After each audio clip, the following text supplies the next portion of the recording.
سید عالم نور مجسم صلی اللہ علیہ وسلم نے جو لوگ تیار فرمائے، نیند تو نہیں آ رہی آپ حضرات؟ نبی پاک نے جو لوگ تیار فرمائے، حضرت کعب بن مالک رضی اللہ تعالیٰ، حضور نے فرمایا چلو تبوک پہ میرے ساتھ، سارے چلو، سب تیار ہو گئے۔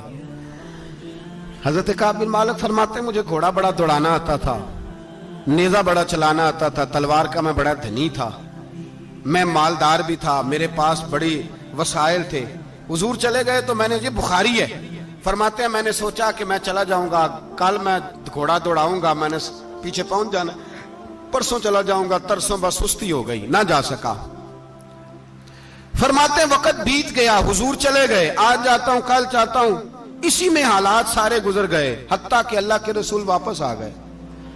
فرماتے ہیں کچھ بوڑھے تھے جو نہ جا سکے اور کچھ منافق تھے جو حضور کے ساتھ جہاد پہ نہ جا سکے۔ آپ فرماتے ہیں میں جوان بھی تھا، تیر انداز بھی تھا، اور دنیا عرب سارا جانتا تھا کہ مالدار بھی ہے، اللہ تعالیٰ کی دی ہوئی بڑی نعمتیں تھے، میں نہ گیا اور ہو غلطی گئی، سستی گئی۔ فرماتے ہیں حضور مدینے میں آئے، جب مسجد نبی میں بیٹھے تو منافق آ کے بہانے کرنے لگے، کوئی کہنے لگا بچی بڑی بیمار تھی، کوئی کہنے لگا حضور کل ہی صحیح ہوا ہوں۔ فرماتے ہیں مجھے بھی پتا تھا اور پتا مصطفیٰ کو بھی تھا جھوٹ بول رہے ہیں، حضور کو پتا تھا، پر وہ بہانے کرتے، حضور قبول کرتے، میں چلو جاؤ۔ کہا فرماتے ہیں ایک منٹ کے لیے مجھے بھی وسوسہ آیا کہ کوئی بہانہ نہ کر دوں، لیکن پھر میں نے سوچا بہانہ کس کے سامنے کروں جسے اللہ تبارک و تعالیٰ نے نبوت کی آنکھ عطا فرمائی ہوئی ہے، اس محبوب کے سامنے بہانہ۔ اس خیال آیا مسلمان نیک و بد پہچان جاتے ہیں، محمد آدمی کے دل کی باتیں جان جاتے ہیں، کدھر بہانہ کروں، حضور کو تو سارا پتا ہے۔ فرماتے میں گیا، حضور نے پوچھا کیوں نہیں آئے، اور پوچھا بھی مسکرا کے، کیوں نہیں آیا، مسکرا کے پوچھا۔ فرماتے میں نے سچ سچ بولا، میں نے کہا یا رسول اللہ سستی ہو گئی، حضور غلطی ہو گئی، جو بہانے لگا رہے تھے ان کو آزادی مل گئی، اور مکتب عشق کا دستور نرالا دیکھا، اس کو چھٹی نہ ملی جس نے سبق یاد کیا۔ فرماتے ہیں ان کو چھٹی مل گئی، میں نے کہا حضور غلطی ہو گئی، تو نبی پاک نے فرمایا اس سے کوئی بندہ کلام نہ کرے، خبردار میرے ساتھ بھی گفتگو نہ کرنا۔ حضرت کعب بن مالک فرماتے ہیں میرا چچا زاد بھائی، خالہ زاد بھائی سارے رہتے تھے، میں کسی کو سلام لیتا تو کوئی جواب بھی نہیں دیتا تھا۔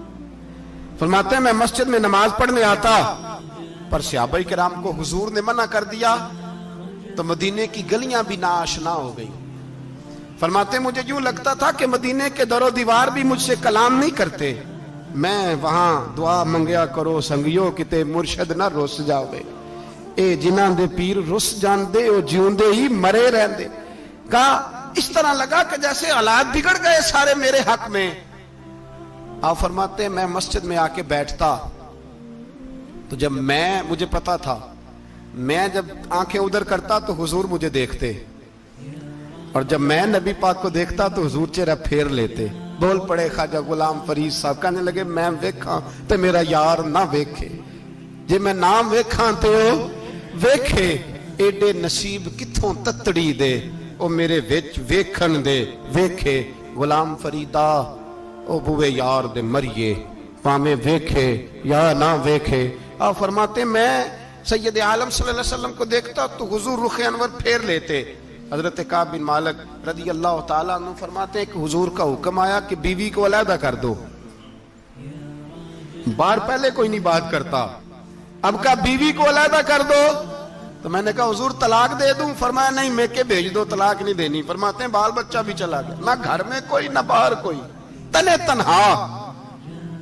آپ فرماتے ہیں زمانہ جانتا تھا، عرب کے صوبوں میں بات پھیل گئی کہ کعب بن مالک جیسا سردار، مالدار، گھوڑ سوار، تیر انداز، نیزہ باز، اتنا بڑا سیانہ سنجیدہ آدمی جدا کر دیا نبی پاک نے۔ فرماتے ہیں غسان کے عیسائی بادشاہ نے مجھے خط لکھا۔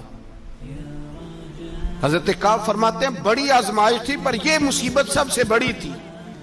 غسان کے عیسائی بادشاہ نے خط لکھا، اس کا آدمی مجھے ڈھونڈتا پھرتا مدینے میں، میں ملا تو خط اس نے مجھے دیا۔ خط میں یہ نہیں لکھا تھا کہ کافر ہو جاؤ معاذ اللہ، یہ نہیں لکھا تھا عیسائی ہو جاؤ۔